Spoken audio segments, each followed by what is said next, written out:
नमस्कार दोस्तों। ये कहानी है पाकिस्तान के एक ऐसे हिंदू मंत्री की जिन्होंने पाकिस्तान बनाने के लिए पूरी ताकत उसमें लगा दी। जी जान से दिन रात मेहनत करी कि पाकिस्तान बन जाए। और जब पाकिस्तान बन गया तो मात्र 2 साल में ही वापस उनको भारत आना पड़ा और भारत में आकर के अपना शेष जीवन उनको बिताना। ये कहानी है जोगेंद्र नाथ मंडल की और उनकी उस ऐतिहासिक गलती की जिसके कारण उनके कभी भी भारतीय जनता ने उनको नहीं अपनाया। वो भारत वापस आए और अपना शेष जीवन एक शरणार्थी के तौर पर, एक रेफ्यूजी के तौर पर कलकत्ता में बिताया। जोगेंद्र नाथ मंडल का जन्म 29 जनवरी 1904 को बारिसाल ईस्ट बंगाल में हुआ था, जो आज बांग्लादेश का हिस्सा है। प्रारंभिक शिक्षा उनकी उनके गांव में ही हुई और आगे की शिक्षा के लिए वो शहर गए। उन्होंने लॉ की पढ़ाई पूरी करी और वकालत को अपना पेशा बनाने की सोचा, लेकिन इस दौरान उनका रुझान राजनीति की तरफ गया। मंडल क्योंकि शोषित और पिछड़ी जातियों से आते थे, तो वो अपनी जातियों के लिए भी कुछ करना चाहते थे। उनकी इस चाहत में उनको कांग्रेस पार्टी को ज्वाइन करवाया। वो कांग्रेस पार्टी को ज्वाइन करते हैं और यहां पर बाबा साहब भीमराव अंबेडकर और सुभाष चंद्र बोस के बेहद करीब हो जाते हैं। परंतु उनका मन थोड़ा कांग्रेस पार्टी से अलग होता है जब वो ये देखते हैं 1940 में कि कांग्रेस पार्टी सुभाष चंद्र बोस को निष्कासित कर देती है। निष्कासन के बाद वो भी कांग्रेस पार्टी छोड़ देते हैं और वो बाबा साहब भीमराव अंबेडकर के साथ बने रहते हैं।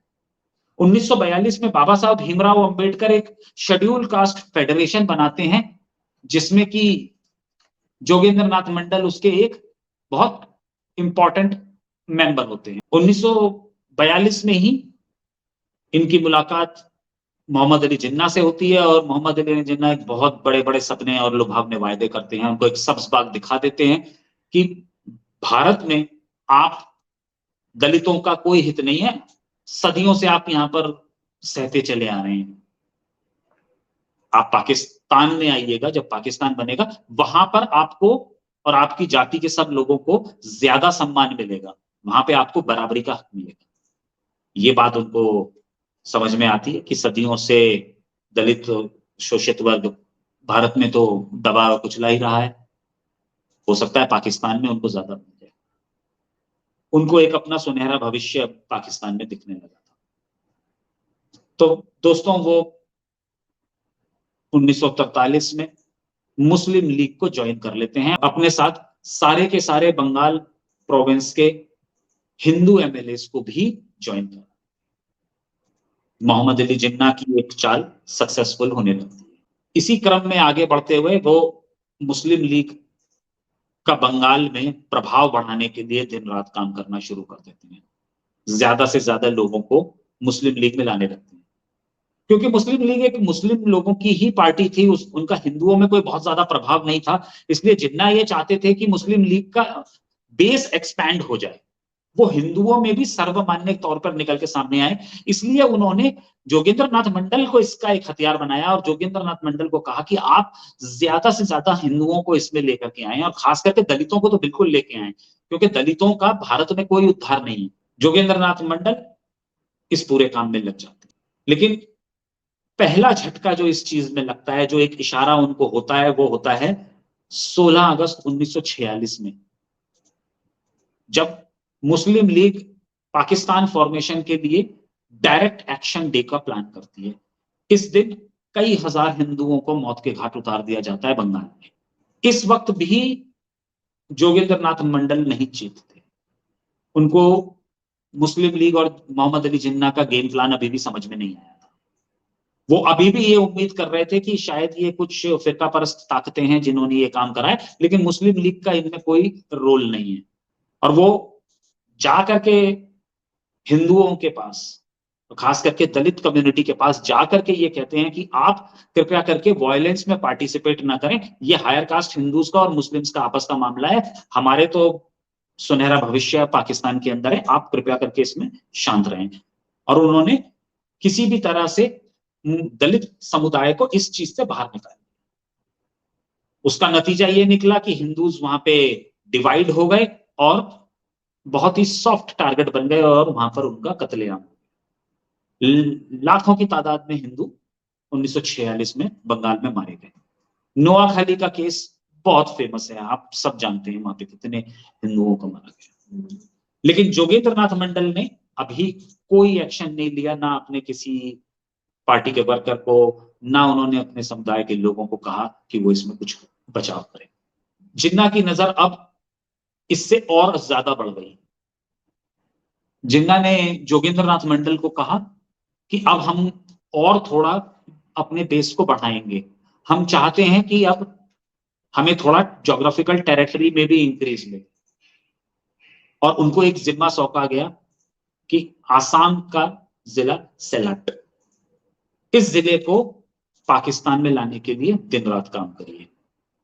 जोगेंद्र नाथ मंडल इस काम में भी लग जाते हैं।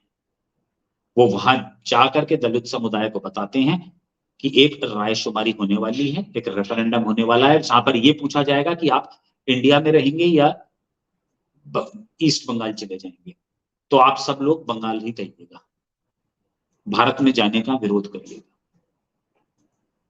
वहां पे आबादी लगभग बराबर थी, लेकिन क्योंकि जोगेंद्र नाथ मंडल ने ये इंश्योर कर लिया था कि दलित समुदाय उसके साथ ना जाए, वो मुस्लिम्स के साथ ही वोट करे, तो इसलिए इस रेफरेंडम में 55,000 मतों से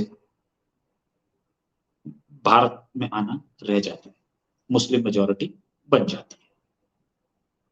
ये जो मुस्लिम और दलित की एकता का जो सपना मोहम्मद अली जिन्ना ने जोगेंद्र नाथ मंडल को दिखाया था, वो अब ऐसा लग रहा था जोगेंद्र नाथ मंडल को कि ये अब पूरा होने के कगार पर है। अपनी इस खुशी से, अपनी इस जीत से वो बेहद खुश थे। उन्हें ये लग रहा था कि अब हमारे अच्छे दिन शुरू हो जाएंगे और अब दलितों के जीवन में एक उद्धार आएगा, एक नया सवेरा होगा। और दोस्तों, धीरे धीरे करके वो दिन भी आ जाता है। 14 अगस्त 1947 का पाकिस्तान का निर्माण हो जाता है। मोहम्मद अली जिन्ना उनकी वफादारी से इतने प्रसन्न थे कि उन्हें पाकिस्तान का पहला लॉ और लेबर मिनिस्टर बनाया जाता है।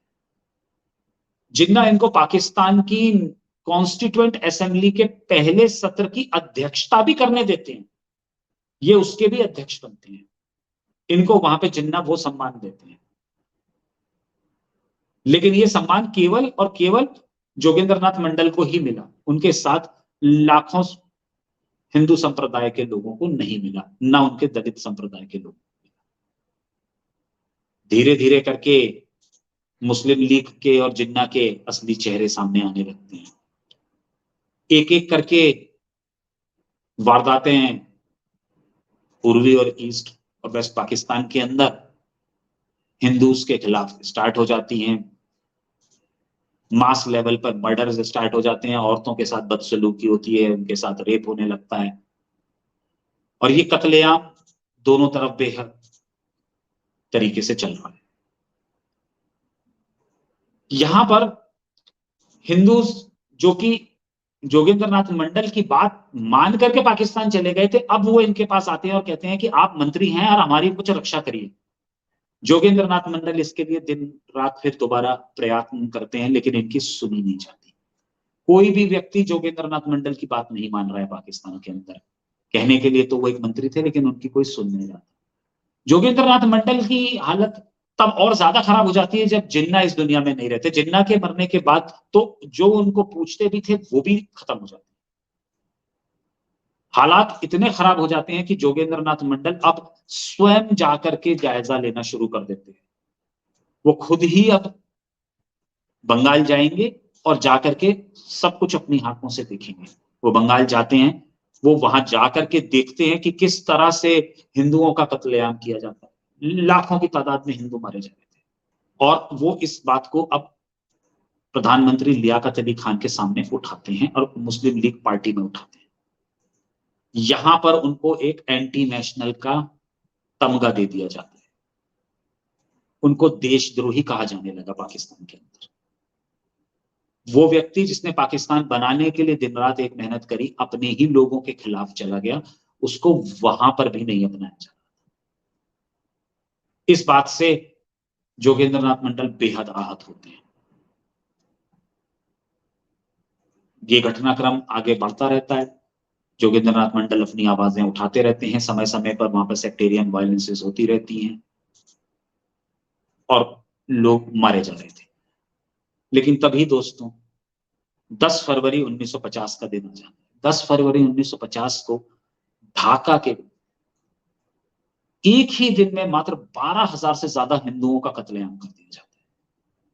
औरतों के साथ बदसलूकी की जाती है और उनका गुनाह क्या था? सिर्फ एक छोटा सा गुनाह। उस दिन कुछ हिंदू लेजिस्लेटर्स जो कि बंगाल की प्रोविंशियल असेंबली में थे, वो किसी बात से नाराज हो करके वॉकआउट कर देते हैं असेंबली में। बस इसी बात को नाराज होकर के वहां पर 12,000 से ज्यादा हिंदुओं का कत्लेआम कर दिया जाता है और औरतों के साथ बदसलूकी करी जाती है। यहां तक आते आते अब पानी जोगेंद्रनाथ मंडल के सर के ऊपर हो चुका था। अब उनको इस बात का एहसास हो चुका था कि पाकिस्तान बनवाने के लिए उन्होंने जितनी मेहनत करी और पाकिस्तान जाने में उन्होंने जितनी मशक्कत करनी पड़ी, वो सब उनसे एक बहुत बड़ी गलती हो चुकी थी। अब उन्हें अपने किए पे पछतावा हो रहा था, लेकिन अब समय वापस नहीं आ सकता था दोस्तों। अब इस चीज को उन्होंने फिर फर्दर टेकअप करा। उन्होंने कहा कि मैं शायद इतनी जल्दी हार ना मानूं और उन्होंने और ज्यादा अपनी बातों को पुरजोर तरीके से लेने। वो सरकार के हर मंच पर अपने अपने डिसीजंस को कन्वे करने लगे। सरकार से उनकी सीधी बात थी कि आप हिंदुओं को सुरक्षा मुहैया कराइए। जो सेक्युलरिज्म का नारा मोहम्मद अली जिन्ना देके गए थे उस पर टिकी। लेकिन कुछ ऐसा हो नहीं रहा था। हकीकत में ऐसा कुछ भी नहीं हो रहा था। पुलिस और आर्मी की एट्रोसिटीज हिंदू उसके ऊपर ज्यादा बढ़ रही थी और वहां का एडमिनिस्ट्रेशन बिल्कुल साइलेंट बैठा। इन सब बातों से आहत होकर के जोगेंद्रनाथ मंडल 8 अक्टूबर 1950 को लियाकत अली खान की मंत्रिमंडल से इस्तीफा दे देते हैं, रिजाइन करते हैं और एक बहुत लंबी चिट्ठी लियाकत अली खान को अपने रेजिग्नेशन के तौर पे देते हैं, जहां वो क्रमवश सारी चीजें गिनवाते हैं कि किस किस जिले में, किस किस गांव में कितने हिंदुओं को किस तरह से मारा गया। वो एक एक चीज का पूरा ब्यौरा देते हैं और लास्ट में अपना ये भी लिख देते हैं कि अब आप इस्लामिक स्टेट बनाने के लिए मेरा इस्तीफा को स्वीकार कर लीजिए। इस्तीफा देने के तुरंत पश्चात वो भारत वापस आ जाते हैं और कलकत्ता में आकर के बस जाते हैं। खुद तो वो भारत आ जाते हैं, लेकिन वो पीछे छोड़ आए उन करोड़ों हिंदुओं को जिन्होंने उनकी बात मान करके पाकिस्तान में अपना भविष्य देखा था। वो छोड़ आए उन करोड़ों हिंदुओं को उनके हाल पर, जो या तो पाकिस्तान में रह करके मुसलमान धर्म अपना लें या फिर मारे जाएं। वो छोड़ आए उन करोड़ों हिंदू औरतों को उनके अपने हाल पर। उनके पास उनके लिए कोई सोल्यूशन नहीं था, कोई भी। वो उनको उनके हाल पर ही छोड़ करके चले गए। लेकिन खुद आने के बाद उनकी भी जीवन यहां पे कोई बहुत अच्छा नहीं रहा। बंगाल के लोगों ने उनके साथ कोई अच्छा व्यवहार भी नहीं किया। यहां पर भी उनको बंगाल के पार्टीशन का, पाकिस्तान बनाने का और हिंदुओं की जो दुर्दशा वहां पर हो रही थी उसका जिम्मेदार ठहराया जाने लगा। यहां पर भी उनको देशद्रोही, गद्दार के नाम से बोलने लगे। कुछ लोग उनको मौलाना मंडल भी बोलने लगे थे। उनकी इस तरह वहां पे भारत में भी तिरस्कार हो रहा था। बंगाल की जनता ने उनके साथ कोई बहुत अच्छा व्यवहार नहीं किया था और वो खुद अपने अंदर ही इतने आत्मग्लानि से भर गए थे कि उन्होंने भी बाहर लोगों के बीच में आना जाना बंद कर दिया था। वो भी अब बहुत ज्यादा नहीं आ रहे थे, इंटरमिंगल नहीं कर रहे थे सोसाइटी के साथ। वो गुमनामी में ही अपना जिंदगी जी। उनके बहुत लोगों के समझाने बुझाने के बाद वो थोड़ा सा बाहर निकलते थे।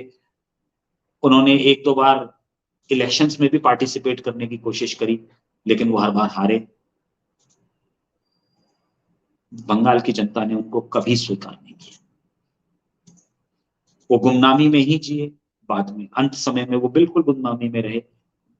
जोगेंद्रनाथ मंडल के बारे में इस बात को मशहूर है कि वो 2 देशों में रहे, दोनों ही देश उनको नहीं अपना पाए, दोनों ही देशों में वो सस्पिशियस नजरों से देखे जाने लगे। उनका हाल ना घर का ना घाट का हुआ। ना वो भारत के हो पाए, ना वो पाकिस्तान के हो पाए। और इस पूरे के पूरे जीवन सफर के बाद वो केवल खाली ही हाथ रह गए। तो दोस्तों ये थी कहानी जोगेंद्रनाथ मंडल की और उनकी उस गलती की जिसका खामियाजा उनको अंततः अपनी अपनी गुमनामी की जिंदगी जी के ही बिताना पड़ा। आपको ये सब कैसा लगा, हमें इसके बारे में जरूर बताइएगा। हमें आपके कमेंट्स का इंतजार रहेगा। जिस तरह से आपने पिछली वीडियोस को लाइक किया और अपने वैल्यूएबल कमेंट्स मुझे दिए, जिसको मैं आपको देख करके और आगे अपने आप को इंप्रूव करके चल रहा हूं, मैं चाहूंगा कि आप मुझे इस बार भी मेरा मार्गदर्शन करें। नमस्कार।